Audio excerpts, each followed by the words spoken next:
Ada saat di mana dunia terasa hening. Bukan karena tak ada suara, tetapi karena hati kehilangan arah. Langkah terasa berat, doa terasa jauh.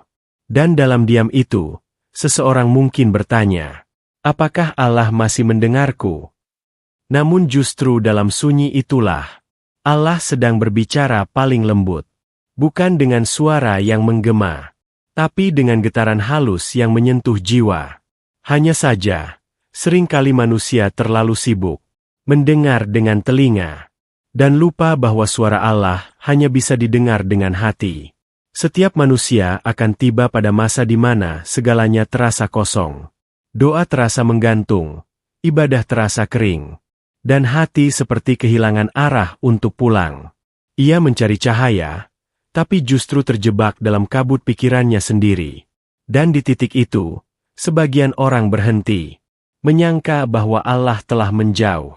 Padahal yang sebenarnya terjadi, bukan Allah yang menjauh, melainkan hati yang tertutup oleh keramaian dunia. Sunyi bukan pertanda hilangnya kasih Allah.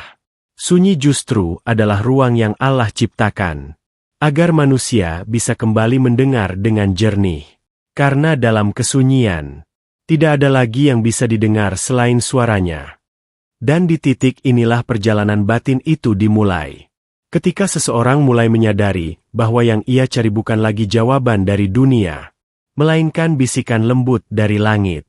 Saat semua suara luar meredam, maka yang tersisa hanyalah detak jantung dan napas yang perlahan berirama. Menjadi bahasa rahasia antara jiwa dan Tuhannya. Dari sanalah, perjalanan menuju kedalaman hati dimulai. Perjalanan yang tidak diukur oleh waktu, tapi oleh sejauh mana seseorang mampu diam dan mendengarkan. Karena dalam diam itu, Allah sedang menuntun, mengajak hambanya berjalan menapaki 3 tahap kesadaran. Dari kesunyian yang menakutkan, menuju keheningan yang mendewasakan, hingga akhirnya menemukan kedamaian yang menyembuhkan. Mari kita berjalan perlahan, menyelami setiap tahap itu, agar hati ini benar-benar paham bagaimana cara Allah menyapa dalam sunyi. Tahap pertama, ketika dunia mulai senyap. Ada masa di mana hidup terasa sunyi, bukan karena dunia berhenti berputar, tetapi karena hati tak lagi bergetar pada hal-hal yang dulu membuatnya bahagia. Seseorang berjalan di tengah keramaian, namun merasa seperti tak benar-benar hadir. Ia berbicara, tertawa, menjalani rutinitas, tapi di dalam dadanya ada ruang kosong yang tak bisa dijelaskan. Itulah tanda pertama, bahwa dunia sedang mulai menyingkir perlahan agar Allah bisa berbicara.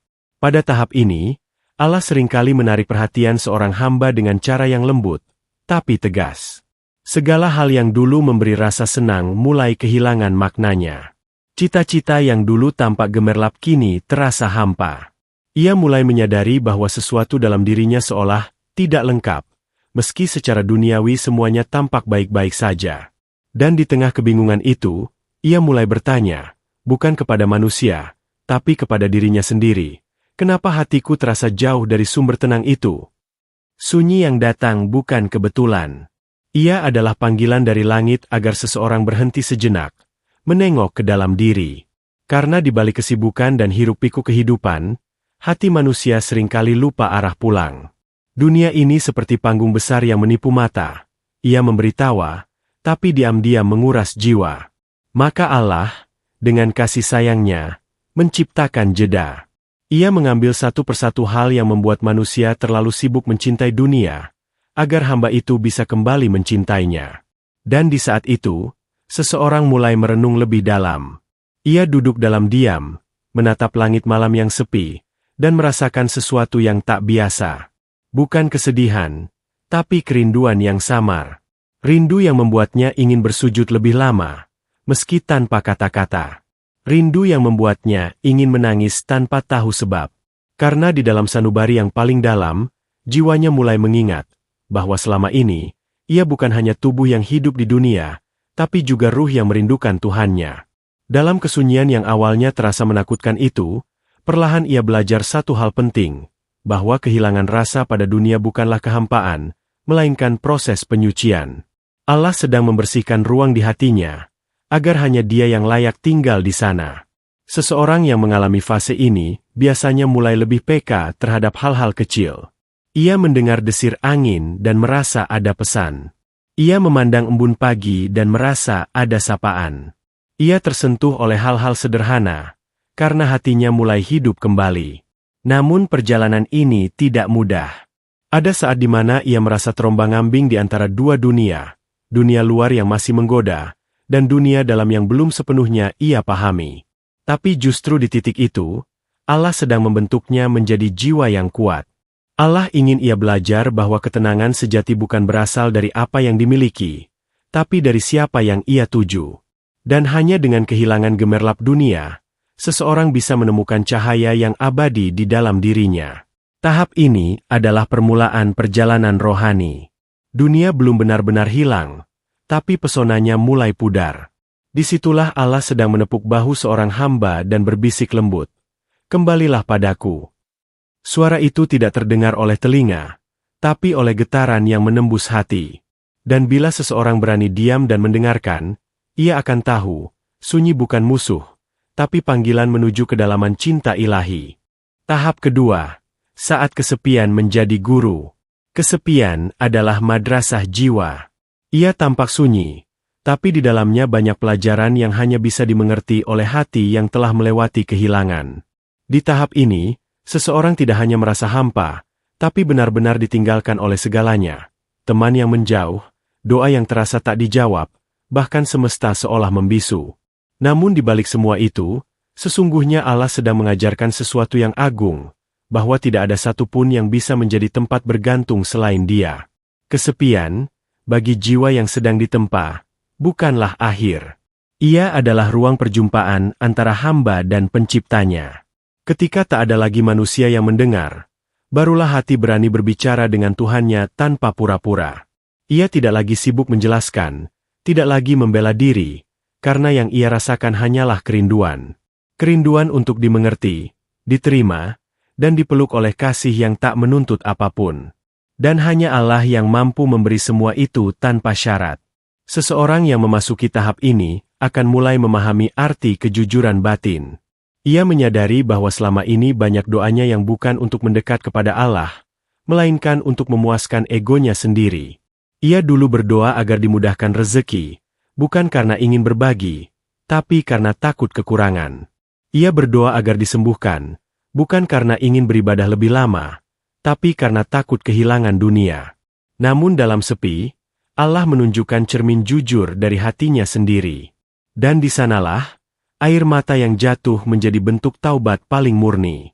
Kesepian juga mengajari makna ridha, bahwa tidak semua yang diambil Allah adalah kehilangan, dan tidak semua yang diberikan adalah keberuntungan.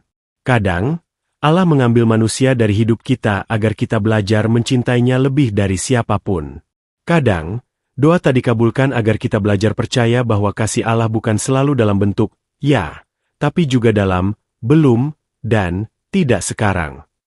Dalam kesendirian itu, seseorang belajar mencintai dengan cara baru, tanpa pamrih, tanpa harap imbalan. Ia mulai menemukan keindahan dalam kesederhanaan, secangkir air hangat di pagi hari, udara segar, nafas yang masih bisa ia hirup, cahaya lembut dari jendela. Hal-hal kecil yang dulu ia anggap biasa kini menjadi tanda kasih sayang Allah yang nyata. Ia mulai menyadari, cinta Allah tidak selalu datang dengan kejutan besar, tapi justru melalui hal-hal sederhana yang membuat hati tenang. Dan yang paling indah dari semua ini adalah, kesepian menghapus kebisingan ego. Ia menghancurkan tembok keakuan yang selama ini menghalangi cahaya ilahi. Seseorang yang telah belajar dari kesepian akan lebih lembut pada dunia. Ia tidak lagi cepat menghakimi, karena tahu semua orang sedang berjuang dengan sepinya masing-masing. Ia tidak lagi merasa lebih baik, karena sadar bahwa semua manusia hanyalah penumpang sementara di kapal yang sama, kapal menuju Allah. Kesepian bukan musibah, tapi anugerah yang dibungkus dengan ujian. Ia mematangkan hati, memperhalus perasaan, dan membuat seseorang mengerti bahwa cinta sejati tidak butuh ramai. Cukup ada Allah, maka ia utuh. Inilah momen di mana seseorang berhenti mencari pelarian dan mulai berdiam. Ia tidak lari dari sunyi, karena justru di sanalah ia merasa paling hidup. Sunyi menjadi ruang sujud yang paling dalam, tempat air mata menjadi bahasa doa yang paling jujur. Tahap ketiga, saat hati menemukan kedamaian. Dan tibalah pada tahap ketiga, tahap di mana seseorang berhenti berlari. Setelah melalui sunyi dan kesepian, kini jiwanya mulai paham bahwa kebahagiaan tidak terletak pada apapun yang bisa disentuh, tapi pada apa yang dirasakan di dalam dada. Ia tidak lagi mencari bukti kasih Allah melalui tanda-tanda lahiriah, karena kini ia bisa merasakannya bahkan tanpa kata.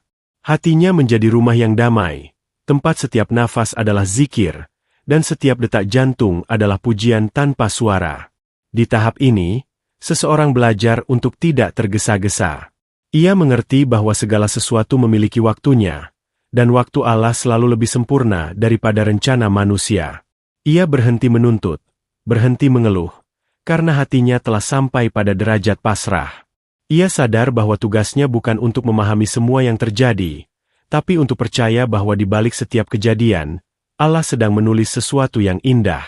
Kedamaian hati bukan berarti hidup tanpa ujian. Justru di tahap ini, ujian datang dengan cara yang lebih halus. Dunia tetap bergemuruh, masalah tetap datang silih berganti, tetapi batin seseorang yang damai tidak lagi mudah goyah. Ia bisa tersenyum di tengah badai, bukan karena tidak merasa sakit, tetapi karena tahu, Allah bersamanya di setiap langkah. Dan keyakinan itu cukup untuk menenangkan segalanya. Hati yang damai juga menjadi lebih peka terhadap makna kehidupan. Ia melihat kebesaran Allah di mana-mana, pada dedaunan yang jatuh, pada hujan yang turun, pada senyum orang asing di jalan. Semua tampak sebagai pesan cinta yang dikirim setiap hari. Tidak ada lagi yang kebetulan. Setiap hal, sekecil apapun, menjadi ayat kehidupan yang menuntunnya untuk semakin dekat kepada Sang Pencipta. Pada tahap ini, seseorang juga mulai memancarkan ketenangan bagi sekitarnya. Kata-katanya lembut, tindakannya menenangkan, dan kehadirannya membuat orang lain merasa aman. Bukan karena ia sempurna, tapi karena hatinya telah berdamai dengan Allah. Ia tidak lagi haus pujian, tidak pula takut dicela. Ia hidup bukan untuk membuktikan apa-apa, tapi untuk menjadi cermin kasih Allah di bumi. Dan itulah bentuk tertinggi dari kedamaian, ketika diri menjadi saluran kasih yang menenangkan jiwa-jiwa lain. Namun kedamaian ini tidak lahir tanpa perjalanan panjang. Ia adalah buah dari kesabaran, doa yang tak pernah berhenti, air mata yang tumpah di malam sunyi, dan keyakinan yang tak pada meski diuji berkali-kali. Hati yang damai adalah hati yang telah mengenal Tuhan bukan hanya dari kitab, tapi dari pengalaman. Ia telah menapaki jalan sunyi itu, dan di ujungnya ia menemukan bahwa ternyata Allah tidak pernah jauh, hanya manusia yang sering lupa menoleh. Pada akhirnya, kedamaian bukan sesuatu yang dicari, tetapi sesuatu yang lahir ketika seseorang berhenti menentang takdir dan mulai menyambutnya dengan cinta. Ia tidak lagi berkata, "Kenapa begini?" Tapi, "Terima kasih, ya Allah, Engkau memilihku untuk melewati ini." Dan dari ucapan itu, lahir cahaya lembut di dalam jiwa. Cahaya yang membuat langkahnya ringan, wajahnya teduh, dan hidupnya menjadi doa yang berjalan. Ketika seseorang telah melewati sunyi, menatap kesepian, dan menemukan kedamaian, ia akan memahami bahwa seluruh perjalanan hidup ini sesungguhnya hanyalah tentang kembali.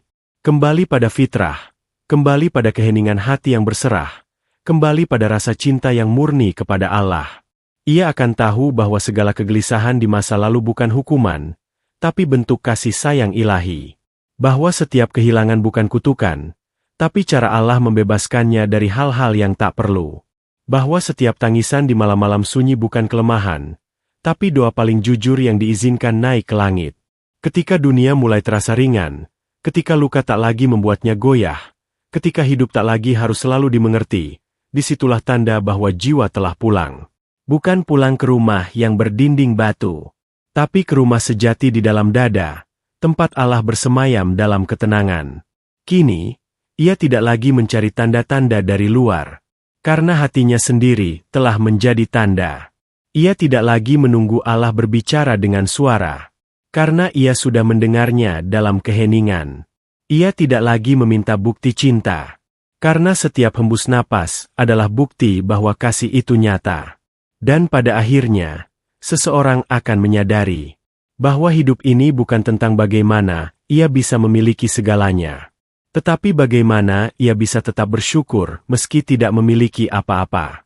Sebab, ketika Allah menjadi cukup, segala yang lain akan menjadi damai. Maka jika suatu hari hidup terasa sunyi, jangan tergesa-gesa mencari suara di luar diri.